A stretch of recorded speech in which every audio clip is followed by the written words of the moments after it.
अइले बनवारी जी गोकुला से बैदा बनी के अइले बनवारी जी गोकुला से बैदा बनी के। अपना पर्सनालिटी के अनुसार रवा गीत कनी हरा पर्सनालिटी के अनुसार भक्ति भाव को बोल रहे और वही प्रकार के रवा गीत कनी तमाम दर्शक से का कहल चाहब ये कहल चाहब कि आई बन जाए मौका हमने के ई शो दे रहल अपन जितना जी जान लगा के मन गा सकत हैं सब कलाकार हमारे तमाम दर्शक रवा को मौका दे देले।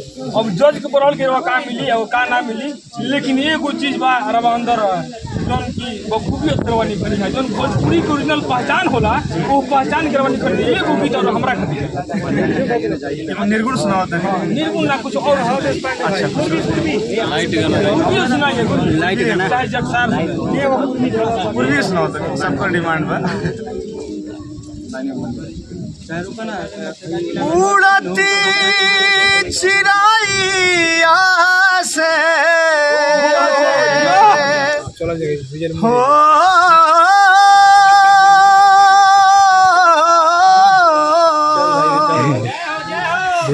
उड़ती चिड़ैया से पूछेली कौशल्या तनिका देखले अइहा कैसन बने बबुआ हमार ले जा देखले ताली बजाओ वाह क्या लाजवाब गायकी बा। और हम चाहब कि यहाँ की जो इंटरव्यू बा तो पर्सनली हम आप सबके दिखाई और पर्सनली यहाँ से मिलब, लेकिन तमाम जो है लोग बा तमाम लोग का कहल चाह रहा है ऑडिशन कहीं कुछ कहीं अच्छा लगता है कभी खड़ा बनी से पैर दुखाए ना कबे से खा बनी परिश्रम के फल जन बात बहुत मीठा होला, इसीलिए तो सब किए हैं मीठा होगा। का सुनाई बा सुनाएंगे कुछ भोजपुरी ही भोजपुरी सुने के तमाम दर्शक कोनो दिन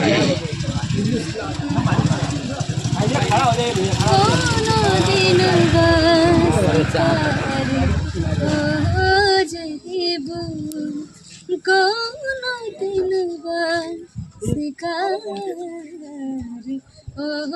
जहिबू कोनो दिन शिकार हो जइबू कोनो दिन शिकार हो जइबू हमसे मिलब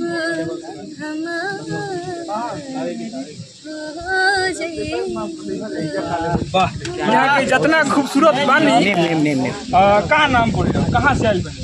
गाजीपुर उत्तर प्रदेश सपना कश्यप।